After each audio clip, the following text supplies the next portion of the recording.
Hey, this is Chris, and in this video I'm going to be talking about passive income and ways you can invest for passive income that are able to help generate a return for you without putting a lot of effort in, and some of the things you should be thinking about in order to generate passive income. So first of all, just definitions. When it comes to passive investing, I think passive investing describes a way of investing that is typically a buy and hold approach, that's not too active, that's quite long term and requires minimal trading or effort to basically make decisions along the way. Typically, passive investing is cheaper, doesn't cost as much, it's less complex, it often gives better long-term returns based on a lot of the studies, and it's pretty tax efficient. So passive investing is pretty popular. It's something we recommend at Stockspot. Passive income, I think, is slightly different. So passive income refers to income that you earn that requires minimal work or effort to actually earn that income and to maintain that income. So investing for passive income, therefore, is any sort of approach to investing that is quite hands-off when it comes to generating a return. So you earn that return with minimal effort.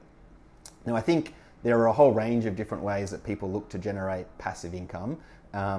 Three of the most common I want to talk about in this video, which is a passive income through property, a passive income through investing in shares or a portfolio, and a passive income from running a small business.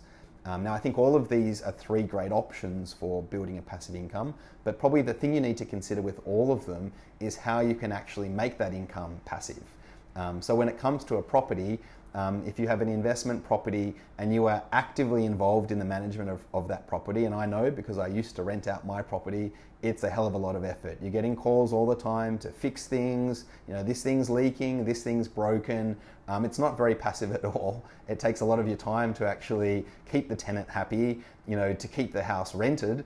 And I would not consider an investment property where you're managing it to be really a passive income, because a lot of your time is soaked up in managing it. So to generate a passive income from an investment property, you need to work out in a cost-effective and efficient way of outsourcing a lot of that work to someone that can do it for you. So ultimately that asset is generating a return without a lot of effort. Now, this is pretty common in the investment property space, to get a manager of that property, whose responsibility it is to go and find a tenant. And typically a property manager will charge upwards of 4% per year to go and find a tenant, to keep the property tenanted, to make sure it's maintained and up to the standard that the tenant requires, and to solve any issues that happen. And often those issues happen at terrible times of the night. So there's definitely a value of that. But in your calculations of your income from that asset, you have to build in that extra cost. And 4% might be a good fee, which is like 2 weeks rent a year. I know if you've got a property that requires higher effort, like an Airbnb, where you're renting it out every week or every couple of days, and it needs to be cleaned, and the management is a lot higher touch, that fee can be a lot higher. And so, just looking at the return alone isn't enough. You need to consider the cost for maintenance. Now, a small business, I think even more so, you need to consider how much of your effort's going into it. I know, especially during the COVID lockdowns, a lot of people went off and started their own businesses. You had a lot of time to moonlight, to try something new, maybe sell something online, whether it was something physical. One of my friends started to sell swimwear online, or like an online course or something like that. These are all great ways to generate an income. What tends to happen though is, especially in the early days, if you're starting a small business online, your time is required to manage that small business. A lot of time is required to communicate with the buyers of your product, to ship the product, to manage that whole process. I spoke to one of my friends recently who developed a board game, and he told me how much effort it was to communicate to all the buyers, to keep it warehoused, to ship them out, and so he outsourced all of that to a third party. And so when it comes to running a small business, even if you've created a great product, you really need to consider, well, what's the cost of me not having to be involved in that business? And I think it really varies based on what the product is and what the industry is. But it's something you want to consider pretty early on, because if your goal is passive income and you haven't actually thought of the plan of how you're going to make the income passive, you could get trapped in a business that requires a lot of ongoing maintenance from you, where it's either unaffordable or you're unable to find someone to basically do that for you. So passive income from small business is a great opportunity, but requires probably even more thought in terms of how you actually make it hands-off and low touch from your perspective.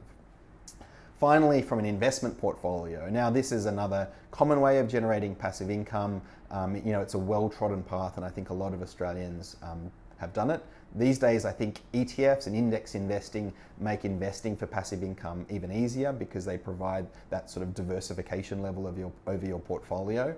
But even if you're using ETFs, I think you want to consider how much of your own effort is going into managing the portfolio. So if you're managing your own portfolio, but you're still having to do the work of selecting the right ETFs, working out the right asset allocation for your risk capacity and time horizon, replacing those ETFs when those ETFs need to change, keeping the portfolio balanced, investing top-ups, managing dividends, doing tax.